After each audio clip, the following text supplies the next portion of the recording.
Shalom Bapak Ibu Saudara yang dikasihi Tuhan, puji Tuhan kita berjumpa lagi melalui program Gema. Apa kabar semuanya? Saya harap kita semua sehat-sehat dan baik-baik, oke? Mari kita siapkan tentunya hati dan pikiran kita untuk kembali membaca dan merenungkan firman Tuhan yang akan selalu memberikan kekuatan dalam kehidupan kita. Siapkan hati kita untuk sama-sama membaca Alkitab kita dalam Injil Matius pasalnya yang kelima ayat 44 dan 45. Matius pasalnya yang kelima, ayatnya yang ke-44 dan 45. Demikian kata firman Tuhan. Tetapi aku berkata kepadamu, kasihilah musuhmu dan berdoalah bagi mereka yang menganiaya kamu. Karena dengan demikianlah kamu menjadi anak-anak Bapamu yang di sorga, yang menerbitkan matahari bagi orang yang jahat dan orang yang baik, dan menurunkan hujan bagi orang yang benar dan orang yang tidak benar. Dari dua ayat ini kita mengerti bahwa pengajaran Tuhan Yesus yang dilepaskan bagi banyak orang dan juga bagi murid-muridnya memiliki sebuah nilai yang tinggi. Dari bacaan itu terlihat bahwa Tuhan mengajarkan kita bukan hanya mengasihi sesama manusia seperti diri kita sendiri. Ada satu nilai yang Tuhan ajak naik lagi buat kita semua, yaitu mengasihi musuh. Saudara bisa cek di pengajaran yang lain di luar Kristen, tidak akan pernah ketemu prinsip ini untuk mengasihi musuh. Yang ada benci musuh, bunuh musuh dimanapun mereka berada. Tetapi Tuhan Yesus mengatakan kasihilah musuhmu. Bukan hanya itu lagi, tapi dan berdoalah bagi mereka yang menganiaya kamu. Tentu sulit ya, apalagi kita di Indonesia ini, kita umat Tuhan seringkali mengalami persekusi dalam hal ibadah saja. Orang bisa ribut saudara-saudara. Bahkan di media sosial, kalau saudara sering berseluncur di media sosial, ada banyak orang yang terusik dengan keberadaan kita anak-anak Tuhan. Mau berdoa dilarang, mau sembahyang dilarang, mau beribadah dilarang, segala hal. Mereka punya berbagai macam alasan untuk membatasi anak-anak Tuhan beribadah kepada Tuhan. Tetapi untuk orang-orang seperti ini Tuhan bilang, kasihilah musuhmu dan berdoalah bagi mereka yang menganiaya kamu.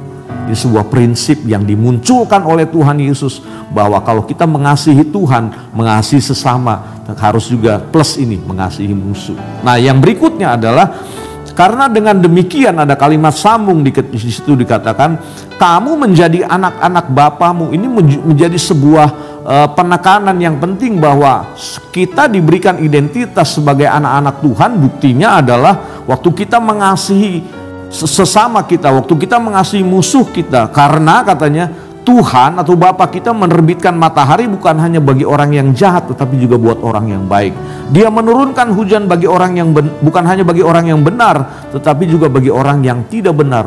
Jadi kalau tanda di alam saja, matahari tidak memilih-milih untuk menyinari seluruh bumi ini. Oleh karena mungkin, wah ini negara teroris, kita kasih sinar aja terus, jangan sampai ada malam di situ. Enggak, akan ada waktunya matahari juga akan terbenam. Ada waktunya juga di negara-negara tertentu yang mungkin tidak mengenal Tuhan, ada juga dikirimkan hujan. Artinya apa? Alam juga memberikan mengikuti perintah Tuhan untuk memberikan semua yang terbaik. Dan sejak difirmankan Tuhan, ketika Tuhan menjadikan langit, bumi dan segala isinya, sampai hari ini tidak pernah bertentangan dengan kata firman Tuhan. Jadi dari sini kita mengerti bahwa Bapa kita adalah Bapa yang penuh dengan kasih, yang selalu menerima kita apa adanya.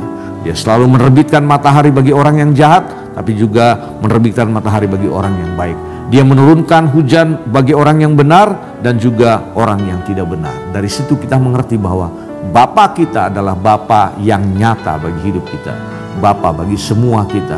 Apapun latar belakang saudara dan saya, kalau hari ini kita mengalami kesulitan, berbagai macam hal yang terjadi dalam hidup ini, ada Bapa yang mengasihi kita, ada Bapa yang menerima kita.